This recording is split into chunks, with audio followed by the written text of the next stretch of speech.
বারিধারায় ফিলিস্তিন দূতাবাসের সামনে এক কনস্টেবলের গুলিতে অপর পুলিশ সদস্য নিহত। অভিযুক্ত কাউসার আটক, যথাযথ ব্যবস্থার আশ্বাস আইজিপির। একটা হাতে করছে, একটা পেটে করছে। পেটে করলে তারপর পুলিশের গাড়িতে এখানে ইউনাইটেড হসপিটালে ওকে দিয়ে গেছে।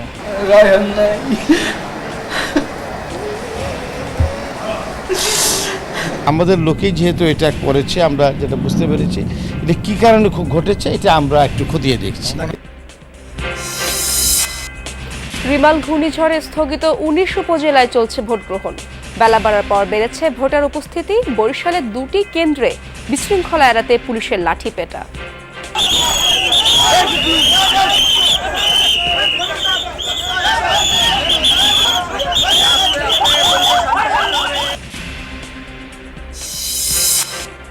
এবার কলকাতার বাগজোলা খাল থেকে উদ্ধার হলো একাধিক হাড়। এমপি আনারের বলে দাবি গ্রেফতার সিয়ামের। ফরেনসিক পরীক্ষার জন্য পাঠানো হয়েছে ল্যাবে। সন্ধ্যায় টানা তৃতীয় মেয়াদে ভারতের প্রধানমন্ত্রী হিসেবে শপথ নেবেন নরেন্দ্র মোদী। ৭৮ থেকে ৮১ সদস্যের হতে পারে মন্ত্রিসভা।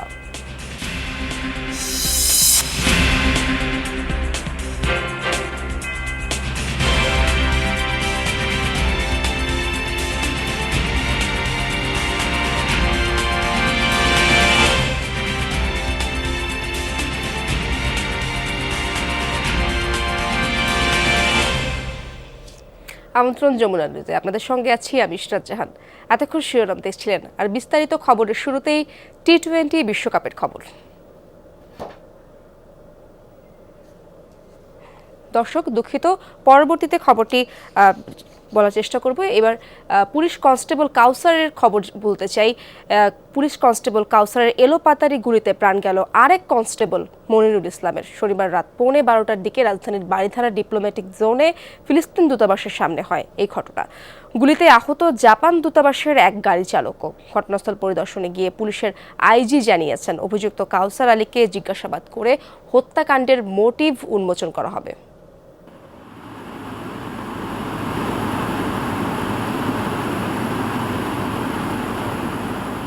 রাত 11:15 বারিধারা ডিপ্লোম্যাটিক এলাকায় হঠাৎই বেশ কয়েক রাউন্ড গুলির শব্দ।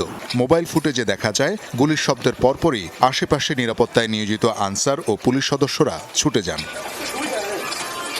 ফিলিস্তিন দূতাবাসের সামনের রাস্তায় পড়ে আছে কনস্টেবল মনিরুল ইসলামের লাশ।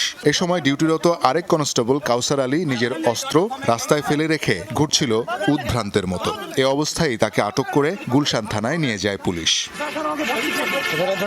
ঘটনার আকস্মিকতায় তাৎক্ষণিকভাবে সোয়াত, ডিবি সহ পুলিশের বেশ কয়েকটি দল এসে পুরো এলাকা নিয়ন্ত্রণে নেয়। প্রায় 2 ঘন্টা পর সরিয়ে নেওয়া হয় মনিরুলের মরদেহ। ঘটনাস্থল পরিদর্শন করেন পুলিশের মহাপরিদর্শক। কেন এমন হত্যাকাণ্ড তা জানা নেই কারো। বলেন, তদন্ত করে দোষীকে যথাযথ শাস্তির আওতায় আনা হবে। আমাদের লোকেই যেহেতু এটা করেছে, আমরা যেটা বুঝতে পেরেছি এটা কী কারণে ঘটেছে এটা আমরা একটু খতিয়ে দেখছি। এই বিষয়ে কাউকে তো কোনো ছাড় দেওয়ার কোনো সুযোগ নাই এবং আমরা আইনানুগভাবে এই যথাযথ ব্যবস্থা গ্রহণ করা হবে। কাউসারের গুলিতে গুরুতর আহত জাপান দূতাবাসের ড্রাইভার শেখ সাজ্জাদকে ইউনাইটেড হাসপাতালে ভর্তি করা হয়। তাকেও দেখতে যান আইজিপি। স্বজনরা জানান তার অবস্থা আশঙ্কাজনক, রাখা হয়েছে আইসিইউতে। ডিউটি শেষ করে যাচ্ছিল, তো হঠাৎ করে এই সাইকেল নিয়ে যাচ্ছে, এখন একটা পুলিশ পড়ে আছে ওই বাড়িধারা। তো জিজ্ঞেস করতেছে যে ভাই এখানে রুগী পুলিশ পড়ে আছে কেন?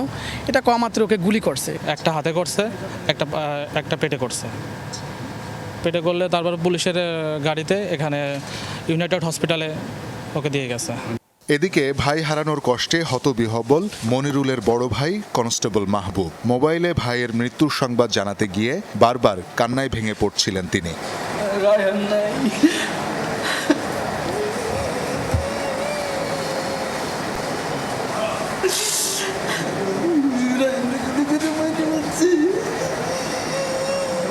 কাউসার আলীর বিরুদ্ধে হয়েছে হত্যা মামলা।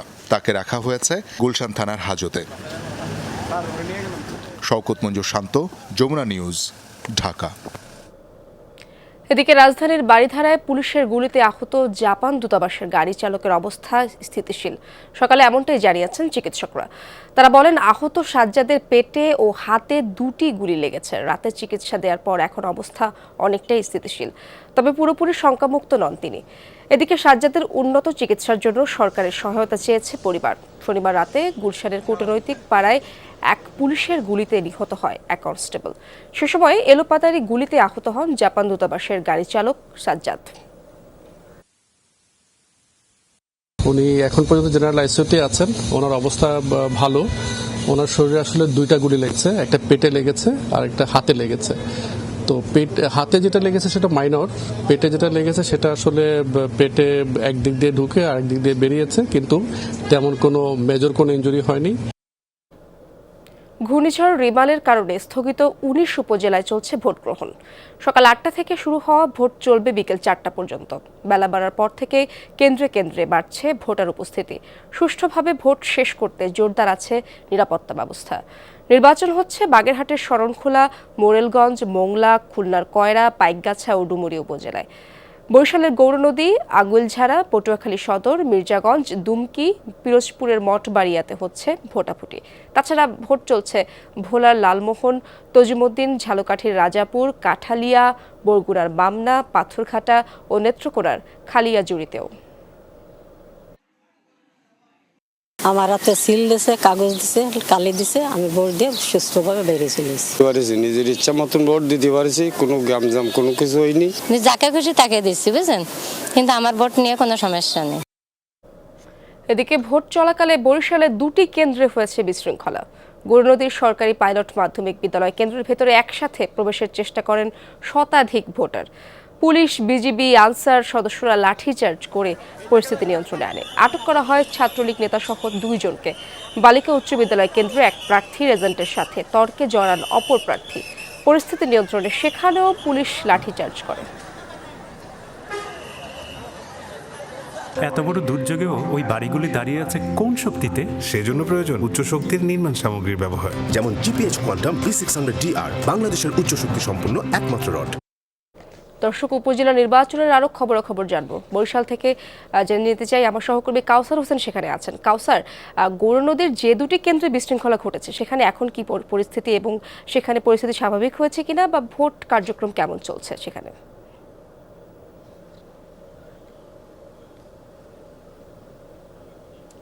ইশাত, সকালের দিকে গৌরনদী যে পাইলট মাধ্যমিক বিদ্যালয় এবং বালিকা বিদ্যালয়ে যে অপ্রীতিকর ঘটনা ঘটেছে বা পুলিশের লাঠিচার্জের ঘটনার পরপরই কিন্তু পুরো কেন্দ্র দুটি কিন্তু আইনশৃঙ্খলা আইন বাহিনীর নিয়ন্ত্রণে চলে আসে এবং ভোট গ্রহণ আসলে বন্ধ হয়নি। ভোট গ্রহণ স্বাভাবিকই ছিল এবং এখন পর্যন্ত আসলে পরিস্থিতি স্বাভাবিক রয়েছে। এবং শুধু ওই 2টি কেন্দ্র নয়, বরিশালের যে 2টি উপজেলায় নির্বাচন হচ্ছে, একটি গৌরনদী এবং অপরটি আগুইলঝাড়া উপজেলা, এবং 2 উপজেলায় 119টি ভোট কেন্দ্র রয়েছে এবং প্রায় 3 লক্ষ ভোটার এই 2 উপজেলায় ভোটাধিকার প্রয়োগ করার কথা রয়েছে। এবং শেষ খবর পাওয়া পর্যন্ত এখন পর্যন্ত আসলে সকালের 2-1টি বিশৃঙ্খলা ঘটনা ছাড়া অন্যান্য কেন্দ্রগুলোতে কিন্তু স্বাভাবিকভাবে ভোট গ্রহণ চলছে। আমি যে কেন্দ্রটিতে রয়েছে এখানে পাশাপাশি 2টি কেন্দ্র রয়েছে, একটিতে 2098 ভোট এবং অপরটিতে 2018 ভোট। এখানকার যারা প্রিজাইডিং অফিসার দায়িত্বে রয়েছেন তারা জানিয়েছেন যে 12টা পর্যন্ত 23% ভোট পড়েছে এবং প্রায় দুপুরের দিকে এখন মোটামুটি কেন্দ্রগুলোতে যে ভোটারদের সংখ্যা সেটি ধীরে ধীরে কমে আসছে এবং যারা প্রার্থী রয়েছেন যে বা ভোট গ্রহণের দায়িত্বে রয়েছেন তারা বলছেন যে দুপুরের পরে হয়তো বা বিকেলের দিকে আর একবার ভোটারদের চাপ পড়বে এবং সার্বিক পরিস্থিতি স্বাভাবিক রাখতে বা পুরো ভোট গ্রহণ পরিস্থিতি শেষ পর্যন্ত শান্তিপূর্ণ করতে আইনশৃঙ্খলা পরিস্থিতি বাহিনীর টহল রয়েছে এবং প্রত্যেকটি কেন্দ্রেই কিন্তু আইনশৃঙ্খলা বাহিনীর সদস্যরা মোতায়েন রয়েছেন। কাউসার, ধন্যবাদ আপনাকে। আগামী 23 জুন সোহরাওয়ার্দী উদ্যানে জনসভা করবে আওয়ামী লীগ, এমনটাই জানিয়েছেন আওয়ামী লীগের সাধারণ সম্পাদক ওবায়দুল কাদের। সকালে রাজধানীর বঙ্গবন্ধু এভিনিউয়ে দলের কেন্দ্রীয় কার্যালয়ে ছিল যৌথ সভা। সেখানেই তিনি জানান 23 জুন আওয়ামী লীগের প্রতিষ্ঠা বার্ষিকীতে সব দলকে আমন্ত্রণ জানানো হবে, তবে বিদেশি কোনো রাজনৈতিক দল পাবে না আমন্ত্রণ, এমনটাই নিশ্চিত করেন ওবায়দুল কাদের। বলেন, 28 অক্টোবরের ব্যর্থতার পর বিএনপির আন্দোলনের কথা শুনলে হাসি পায়। তাদের আন্দোলন মানেই সন্ত্রাস। দেশের মানুষ বিএনপির সাথে নেই, আবারও করেন এই মন্তব্য। যৌথ সভায় ওবায়দুল কাদের আরও বলেন, বেনজির অথবা আজিজ আওয়ামী লীগের লোক নয়, তারা দুর্নীতি করেছে, এটাই বড় পরিচয়। তাদের দায়মুক্তি দিয়ে বিচারহীনতার সংস্কৃতি চালু করা যাবে না। বলেন, বিএনপি আমলে কোনো দুর্নীতিরই বিচার হয়নি। আজিজ সাহেবেরা তারা দুর্নীতি করে কেউ ছাড় পাবেন না। কথা হচ্ছে দুর্নীতি করে তারা পার পেয়েছে কিনা, সরকার তাদেরকে ছাড় দিয়েছে কিনা। যেটা বিএনপি করেছে, আমরা সেই ইম্পিউনিটি কালচার আমরা এখানে গড়ে তুলিনি। চ্যালেঞ্জ মোকাবেলা করেই উন্নয়নশীল দেশে উত্তরণ করবে বাংলাদেশ। সংকট দূর করতে ভূমিকা রাখবে তরুণ জনগোষ্ঠী এবং কর্মক্ষম মানুষ, এমন মন্তব্য করেছেন অর্থমন্ত্রী আবুল হাসান মাহমুদ আলী। সকালে বঙ্গবন্ধু আন্তর্জাতিক সম্মেলন কেন্দ্রে উন্নয়নশীল দেশে উত্তরণ কৌশল বিষয়ক কর্মশালার আয়োজন করে অর্থনৈতিক সম্পর্ক বিভাগ। সেখানে অর্থমন্ত্রী বলেন, সঠিক নীতি অবলম্বন করলে টেকসই উত্তরণ সম্ভব। অনুষ্ঠানে অর্থ প্রতিমন্ত্রী বলেন, স্বল্পোন্নত দেশ থেকে উত্তরণ যাত্রায় বড় ঝুঁকি মিডল ইনকাম ট্র্যাপ, এক্ষেত্রে সতর্ক থাকতে হবে। বক্তারা বলেন, টেকসই উদ্যোগে না নিলে পরিণতি আরও খারাপ হতে পারে। অনেক দেশই মিডল ইনকাম ট্র্যাপে পড়েছে। বলা হয়, রপ্তানি পণ্যে বৈচিত্র্যকরণ, পণ্য বহুমুখীকরণ করা জরুরি। একক পণ্যে নির্ভরতা সেক্ষেত্রে বড় বাধা। জানানো হয়, 2026 সালে উন্নয়নশীল দেশে উত্তরণের পরও কিছু সময় শুল্কমুক্ত সুবিধা বহালের আলোচনা চালিয়ে যেতে হবে।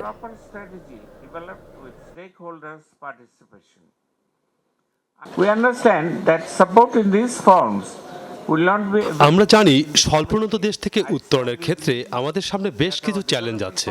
এজন্য বিভিন্ন দেশ ও বাণিজ্য সংস্থার সাথে দ্বিপাক্ষিক ও বহুপাক্ষিক চুক্তিগুলো সহায়তা করবে। তবে আমি বিশ্বাস করি আমাদের উন্নয়ন সহযোগীরা তাদের সহায়তা অব্যাহত রাখবে। এমপি আনোয়ারুল আজিম আনার হত্যা তদন্তে এবার উদ্ধার হলো একাধিক হার। ভারতের বাগজোলা খাল থেকে সেসব উদ্ধার করা হয়। এই ঘটনায় গ্রেফতারকৃত সিয়ামকে নিয়ে ভাঙড়ের সাতুলিয়া এলাকায় তল্লাশি চালানো হয়। সে সময় হাড়গুলো উদ্ধার করে কলকাতা সিআইডি, ভারতীয় নৌবাহিনীর ডুবুরি এবং কলকাতা পুলিশের ডিএমজি টিম। সিয়ামের দাবি, এগুলো এমপি আনারের হাড়। কলকাতা পুলিশ জানিয়েছে, ফরেনসিক পরীক্ষার পরই বিষয়টি নিশ্চিত হওয়া যাবে। এরই মধ্যে হাড়গুলো ল্যাবে পাঠানো হয়েছে। এদিকে আনার হত্যায় জড়িত সন্দেহে আটক ঝিনাইদহ আওয়ামী লীগ নেতা কাজী কামাল আহমেদ বাবুর সম্পৃক্ততা পেয়েছে ডিবি। তাকে গ্রেফতার দেখানো হয়েছে। আজই তাকে আদালতে তুলে রিমান্ড চাওয়া হতে পারে। কোরবানির হাটের অন্যতম আকর্ষণ থাকে বিশাল আকৃতির গরু। ক্রেতাদের আকৃষ্ট করতে বিচিত্র নামও দেন খামারিরা। যেমন শরীয়তপুরের দাত্রা গ্রামে আলোড়ন তুলেছে 22 মণ ওজনের কালামানিক। লালমনিরহাটে 20 মণের রাজা বাবুকে নিয়েও বেশ আলোচনা। খামারিদের দাবি, দেশীয় পদ্ধতিতেই মোটা তাজাকরণ করা হয়েছে এসব গরু। প্রথম দেখায় শান্ত মনে হলেও গোয়াল থেকে বের হওয়ার পরই আচরণ পাল্টে যায় শরীয়তপুরের কালামানিকের। বেশ চটপটে স্বভাব আর শরীরের রঙের কারণেই এই আদুরে নামকরণ। লোকমুখে শুনি যে একটা বড় গরু বানাইছে, তো হিসাবে আমি দেখার জন্য ইচ্ছুক, তাই দেখতে আসছি। এত বড় গরু আমাদের অত এলাকার মধ্যে আমরা দেখি নাই। আমার আম্মু আমি অনেক যত্ন করি, অনেক ভালো লাগে। 3 বছর আগে স্থানীয় হাট থেকে মাত্র 75,000 টাকায় গরুটি কেনেন হারুন মুন্সি। দেয়া হয় কাঁচা ঘাস, খৈল, ভুসি, কুটাসহ সব দেশীয় খাবার। পরম যত্নে লালন পালন করেছেন মালিক। প্রতিদিনই গরুটাকে দেখতে হারুন মুন্সির বাড়িতে ভিড় করছে নানা বয়সী মানুষ। কালামানিক প্যালেসি দেখা যেতেছে আপনার কুড়া, ভুসি, কুড়া, দল এটা খাওয়াইছি, এছাড়া আর কিছু খাওয়াইনি। 22 মণ ওজনের কালামানিককে বিক্রির জন্য 15 লাখ টাকা দাম হাঁকছেন খামারি। একবার রাগলে লালমনিরহাটের রাজাবাবুকে বাগে আনার ক্ষমতা নেই কারোর। তবে কলা পেলেই শান্ত সুবোধ 22 মণের গরুটি। 3 বছর ধরে গরুটিকে সন্তানের মতো পালছেন শামীম হোসেন ও লিপি বেগম দম্পতি। এবার ঈদে রাজাবাবুকে 8 থেকে 10 লাখ টাকায় বিক্রির প্রত্যাশা মালিকের। প্রিয় খাবার হচ্ছে মালভোগ কলা। এই কলা খাইলে আরো ভালো শান্ত হয়ে যায়। যতই মহব্বত দেওয়া লাগবে মানুষকে, এখন কষ্ট করে পালছি, একটু তো খারাপ লাগবেই। গরু পালন থেকে হাটে নেওয়া পর্যন্ত পরামর্শ দিয়ে সহায়তা করছে প্রাণী সম্পদ বিভাগ। আশা করছি আমরা এই পশুটি যে কুরবানির আগে উনি ন্যায্য মূল্য পাবেন। এই গরুগুলো সম্পূর্ণ আমাদের কেমিক্যাল মুক্ত, স্টেরয়েড বা হরমোন ব্যবহার না করে সম্পূর্ণ দেশীয় খাবার। এবার কোরবানি উপলক্ষে শরীয়তপুরে প্রস্তুত করা হয়েছে 1,07,000 গবাদি পশু। লালমনিরহাটে প্রস্তুত আছে 1,85,000। রাহিম সারোয়ার, যমুনা নিউজ। আবারও স্বাগত, দেখছেন যমুনা নিউজ। ওয়ালটন ফ্রিজ কিনে অনেকের মতো আপনিও হয়ে যেতে পারেন মিলেনিয়াল। টানা তৃতীয় মেয়াদে আজ ভারতের প্রধানমন্ত্রী হিসেবে দায়িত্ব গ্রহণ করবেন নরেন্দ্র মোদী। সন্ধ্যায় শপথ গ্রহণ করবেন তিনি ও তার মন্ত্রিসভার সদস্যরা। স্থানীয় সময় সন্ধ্যা 7:15 থেকে 8টার মধ্যে হবে অভিষেক অনুষ্ঠান। বাংলাদেশের প্রধানমন্ত্রী শেখ হাসিনা, শ্রীলঙ্কার প্রেসিডেন্ট রনিল বিক্রমাসিংহে, মালদ্বীপের প্রেসিডেন্ট মোহাম্মদ মইজু সহ অনুষ্ঠানে উপস্থিত থাকবেন বেশ কয়েকটি দেশের নেতারা। আমন্ত্রণ জানানো হয়েছে 8,000 অতিথিকে। এর মধ্যে পৌঁছেছেন কেউ। রাজধানী জুড়ে নেওয়া হয়েছে কঠোর নিরাপত্তা ব্যবস্থা। রাষ্ট্রপতি ভবনের আশপাশে বন্ধ থাকবে বেশ কিছু গুরুত্বপূর্ণ সড়ক। বিশাল এলাকাকে ঘোষণা করা হয়েছে নো ফ্লাই জোন হিসেবে। বিমানের পাশাপাশি ওড়ানো যাবে না ড্রোন বা ফানুসও। ভারতের নতুন মন্ত্রিসভার কলেবর হতে পারে 78 থেকে 81 সদস্যের, এমন ইঙ্গিত দিয়েছে বিজেপির ঘনিষ্ঠ কয়েকটি সূত্র। আজ শপথ নিতে পারেন 30 জন। সরকার প্রধানের পাশাপাশি প্রতিরক্ষা, অর্থ ও পররাষ্ট্র মন্ত্রণালয়ের মতো গুরুত্বপূর্ণ দফতরগুলোর দায়িত্বে থাকবে বিজেপির হাতে। মোদীর মন্ত্রিসভায় জায়গা করে নিতে পারেন চন্দ্রবাবু নাইডুর দল টিডিপির 4 সদস্য। নীতিশ কুমারের জেডিইউ পেতে পারে 2টি পদ। দলটি থেকে প্রস্তাব করা হয়েছে 2 অভিজ্ঞ রাজনীতিবিদ লালন সিং ও রামনাথ ঠাকুরের নাম। টিডিপির 3 সদস্যের নাম জানা গেছে। তারা হলেন রামমোহন নাইডু, হারিশ বালাযোগী ও দাগুমাল্লা প্রসাদ। শোনা যাচ্ছে স্পিকারের পদও চেয়েছে টিডিপি। ভারতীয় গণমাধ্যম বলছে, ভোটের ফল প্রকাশের পর এনডিএ জোটের বৈঠকেই সিদ্ধান্ত হয় কারা কারা জায়গা পাচ্ছে নতুন মন্ত্রিসভায়।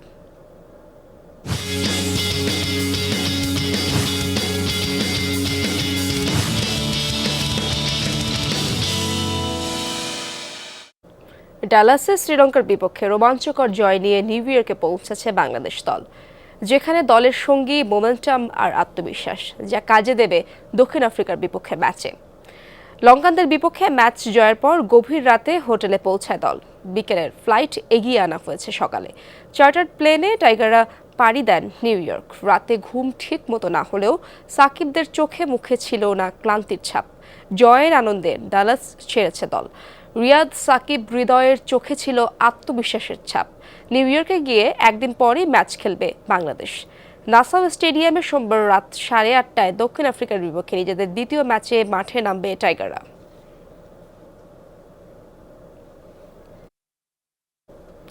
টি-20 বিশ্বকাপে গ্রুপ সি পর্বের খেলায় উগান্ডাকে 134 রানের বড় ব্যবধানে হারিয়েছে উইন্ডিজ। ক্যারিবীয়দের দেয়া 174 রানের টার্গেটে ব্যাট করতে নেমে মাত্র 39 রানে অল আউট হয় উগান্ডা। এই হারের মধ্য দিয়ে বিশ্বকাপে সর্বনিম্ন দলীয় স্কোরে নেদারল্যান্ডসের সাথে ভাগ বসিয়েছে তারা। গায়ানার প্রভিডেন্স স্টেডিয়ামে টস জিতে ব্যাট করতে নেমে ভালো শুরু এনে দেন 2 ওপেনার ব্র্যান্ডন কিং ও জনসন চার্লস। উগান্ডার বোলারদের শাসন করে হাত খুলে খেলতে থাকেন তারা। উদ্বোধনী জুটি থেকে আসে 41 রান। আলপেস রামজানির বলে 13 রানে বোল্ড হয়ে ফেরেন ব্র্যান্ডন কিং, আর 22 রান করে মাসাবার বলে ফিরতি ক্যাচ দেন নিকোলাস পুরান। দেখে শুনে খেলতে থাকা জনসন চার্লসকে 44 রানে প্যাভিলিয়নের পথ দেখান নাকরানি। শেষ দিকে আন্দ্রে রাসেলের 17 বলে হার না মানা 30 রানে ভর করে 5 উইকেট হারিয়ে 173 রানের পুঁজি পায় ক্যারিবিয়ানরা। দর্শক, এই ছিল যমুনা নিউজে। এতক্ষণ সাথে থাকার জন্য ধন্যবাদ সবাইকে।